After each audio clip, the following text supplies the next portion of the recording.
ನಮಸ್ಕಾರ. ದಕ್ಷಿಣ ಆಫ್ರಿಕಾ ವಿರುದ್ಧ ಭಾರತ ಎರಡನೇ ಟಿ20 ಪಂದ್ಯ ಸೋತ ಬಳಿಕ ಅತ್ತರು ಸೂರ್ಯಕುಮಾರ್ ಯಾದವ್. ಬಳಿಕ ತಂಡದ ಸೋಲಿಗೆ ತಿಳಿಸಿದರು ಅಸಲಿ ಕಾರಣ. ಗಂಭೀರ್ ಕುರಿತು ಹೇಳಿದ್ದನ್ನ ಕೇಳಿದರೆ ನೀವು ಕೂಡ ಶಾಕ್ ಆಗ್ತೀರಾ. ಹಾಗಾದರೆ ಸುದ್ದಿಯ ಸಂಪೂರ್ಣ ಮಾಹಿತಿ ಏನು? ಅಷ್ಟಕ್ಕೂ ಭಾರತ ಎರಡನೇ ಟಿ20 ಪಂದ್ಯ ಸೋತ ಬಳಿಕ ತಂಡದ ನಾಯಕ ಸೂರ್ಯಕುಮಾರ್ ಯಾದವ್ ಹೇಳಿದ್ದೇನು ಗೊತ್ತಾ? ಹೀಗೆ ಇದರೆಲ್ಲದರ ಬಗ್ಗೆ ಈ ವಿಡಿಯೋದಲ್ಲಿ ಕಂಪ್ಲೀಟ್ ಆಗಿ ತಿಳಿಸ್ಕೊಡ್ತಾ ಹೋಗ್ತೀನಿ. ಆದ್ದರಿಂದ ದಯವಿಟ್ಟು ಈ ವಿಡಿಯೋವನ್ನ ಕೊನೆವರೆಗೂ ನೋಡಿ. ಆದರೆ ಅದಕ್ಕಿಂತಲೂ ಮುನ್ನ ನೀವು ಕೂಡ ಟೀಮ್ ಇಂಡಿಯಾದ ಅಭಿಮಾನಿಗಳಾಗಿ ಈ ವಿಡಿಯೋವನ್ನು ನೋಡುತ್ತಿದ್ದರೆ ತಪ್ಪದೆ ಈ ಕೂಡಲೇ ಈ ವಿಡಿಯೋಗೊಂದು ಲೈಕ್ ಮಾಡಿ ಮತ್ತು ನಮ್ಮ ಚಾನೆಲ್ಗೊಂದು ಸಬ್ಸ್ಕ್ರೈಬ್ ಮಾಡಿ. ಹೌದು, ಚಂಡೀಗಢನ ಮುಲ್ಲನ್ಪುರ್ ಕ್ರೀಡಾಂಗಣದಲ್ಲಿ ನಡೆದ ದಕ್ಷಿಣ ಆಫ್ರಿಕಾ ವಿರುದ್ಧದ ಎರಡನೇ ಟಿ20 ಪಂದ್ಯದಲ್ಲಿ ಟೀಮ್ ಇಂಡಿಯಾ 51 ರನ್ಗಳ ಹೀನಾಯ ಸೋಲು ಕಂಡಿದೆ. ಈ ಸೋಲಿನೊಂದಿಗೆ ಇದೀಗ 5 ಪಂದ್ಯಗಳ ಟಿ20 ಸರಣಿಯು 1-1 ಸಮಬಲಗೊಂಡಿದೆ. ಇನ್ನು ಇದಕ್ಕೂ ಮುನ್ನ ಈ ಒಂದು ಪಂದ್ಯದಲ್ಲಿ ಟಾಸ್ ಸೋತು ಮೊದಲು ಬ್ಯಾಟಿಂಗ್ ಮಾಡಿದ ಸೌತ್ ಆಫ್ರಿಕಾ 20 ಓವರ್ಗಳಲ್ಲಿ 4 ವಿಕೆಟ್ ಕಳೆದುಕೊಂಡು 213 ರನ್ ಕಲೆ ಹಾಕಿತು. ತಂಡದ ಪರ ಆಡನ್ ಮಾರ್ಕ್ರಮ್ 90 ಮತ್ತು ಫೆರೇರಾ ಅಜಯ 30 ಮತ್ತು ಮಾರ್ಕ್ರಮ್ 29 ರನ್ಗಳ ಕೊಡುಗೆ ನೀಡಿದರೆ ಇತ್ತ ವರುಣ್ ಚಕ್ರವರ್ತಿ 2 ವಿಕೆಟ್ ಪಡೆದುಕೊಂಡರು. ಈ ಗುರಿಯನ್ನ ಬೆನ್ನಟ್ಟಿದಂತಹ ಟೀಮ್ ಇಂಡಿಯಾ 19.1 ಓವರ್ಗಳಲ್ಲಿ 162 ರನ್ ಬಾರಿಸಿ ಆಲ್ಔಟ್ ಆಗಿತ್ತು.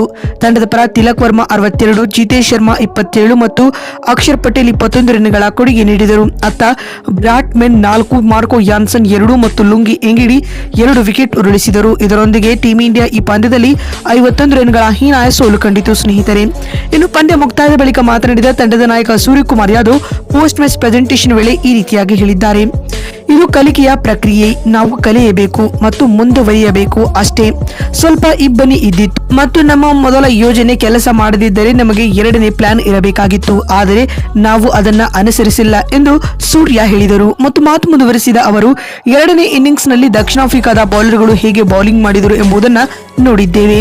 ಈಗ ಅದರಿಂದ ನಾವು ಕಲಿಯುತ್ತೇವೆ ಮತ್ತು ಮುಂದಿನ ಪಂದ್ಯದಲ್ಲಿ ಉತ್ತಮವಾಗಿ ಕಾರ್ಯನಿರ್ವಹಿಸಲು ಪ್ರಯತ್ನಿಸಲಿದ್ದೇವೆ ಎಂದು ಸೂರ್ಯ ತಿಳಿಸಿದರು. ಮತ್ತು ಮಾತು ಮುಂದುವರಿಸಿದ ಅವರು, ನಾನು ಮತ್ತು ಗಿಲ್ ಉತ್ತಮ ಆರಂಭ ನೀಡಬೇಕಾಗಿತ್ತು, ಏಕೆಂದರೆ ನಾವು ಯಾವಾಗಲೂ ಅಭಿಷೇಕ್ ರವರನ್ನ ಅವಲಂಬಿಸಲು ಸಾಧ್ಯವಿಲ್ಲ. ನಾನು ಶುಭ್ಮನ್ ಮತ್ತು ಇತರ ಕೆಲ ಬ್ಯಾಟ್ಸ್ಮನ್ಗಳು ಜವಾಬ್ದಾರಿಯನ್ನ ತೆಗೆದುಕೊಳ್ಳಬೇಕಾಗಿತ್ತು ಎಂದು ಹೇಳುವ ಮೂಲಕ ತಂಡದ ಸೋಲಿಗೆ ಸ್ವತಃ ನಾವೇ ಕಾರಣ ಎಂದು ಸ್ಕೈ ಹೇಳಿದರು.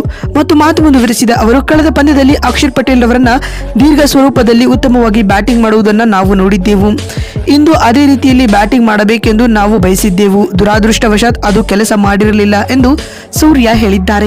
ದಕ್ಷಿಣ ಆಫ್ರಿಕಾ ವಿರುದ್ಧ ಭಾರತ ಎರಡನೇ ಟಿ20 ಪಂದ್ಯ ಸೋತ ಬಳಿಕ ನಾಯಕ ಸ್ಕೈ ಹೇಳಿದ್ದೇನು ಅಂತ ತಿಳಿಸಿಕೊಡುವ ನಮ್ಮ ಈ ಪ್ರಯತ್ನ ನಿಮಗೆ ಇಷ್ಟವಾಗಿದ್ದಲ್ಲಿ ತಪ್ಪದೆ ಈ ಕೂಡಲೇ ಈ ವಿಡಿಯೋಗೊಂದು ಲೈಕ್ ಮಾಡಿ. ಮತ್ತೊಂದು ವಿಡಿಯೋದಲ್ಲಿ ಸಿಗ್ತೀನಿ. ನಮಸ್ಕಾರ.